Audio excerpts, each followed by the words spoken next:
Ma PJ est morte et ce n'est ni ma faute ni celle du MJ, mais bel et bien celle de ma pote autour de la table. Je joue une Lizardfolk occultiste, Cham, d'apparence très massive, colorée, mais qui en réalité n'a que 8 ans. Avant la campagne, avec mon ami qui joue Poppy, une petite alpheline roublarde, on s'accorde à faire un background commun où elle me sauve la vie dans mon enfance. Cham a donc une immense dette envers Poppy, elle porte même une pierre de résurrection sur elle qu'elle s'est promis d'utiliser uniquement sur Poppy si besoin. Et on en vient dans la campagne que je joue à un moulin. Dans ce moulin se trouve une mamie qui apparemment aurait des réponses sur mon background très importantes. Sauf que ma pote Poppy, elle se dit « moi je vais sneaker » sur la tour du moulin pour pouvoir voir un petit peu ce qui se passe. Pendant que moi et le reste du groupe entrons dans le moulin avec une deuxième mamie et une troisième mamie, Donjons et Dragons. Elles nous servent du thé, des tartes, et là, Poppy déboule des escaliers en hurlant que les mamies ne sont pas ce qu'elles prétendent être et qu'elles sont très dangereuses.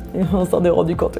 Et surtout, elle commence à les attaquer. On est niveau 4 à ce moment-là et on est 4. Et parce que Poppy tente précisément de m'avertir moi, une des mamies me lance le sort immobilisation de personne. Tu ne peux rien faire, rien dire, tu peux à peine penser. Premier avertissement de la mamie. Si tu continues à nous attaquer, je vais faire du mal à ta pote. Et comme on est un groupe de gros glands, grands role-players, personne à la table ne prévient ma pote qui joue Poppy dans quelle situation on est. Pas de metagame. Et ça continue comme ça. Ma pote Poppy continue de les attaquer pendant que moi je suis immobilisée et que mes deux autres potes sont pas dans un état conscient. Deuxième avertissement verbal de la mamie incarnée par mon MJ. Attention, si tu continues de nous attaquer, je vais faire du mal à ta pote. Poppy continue à 1 contre 3 alors que nous on ne peut rien faire. Et nous on ne dit rien parce qu'on est des excellents roleplayers. Hein. Troisième sommation, je me prends un sort d'éclair en placement niveau 5 en plein dans la bougie.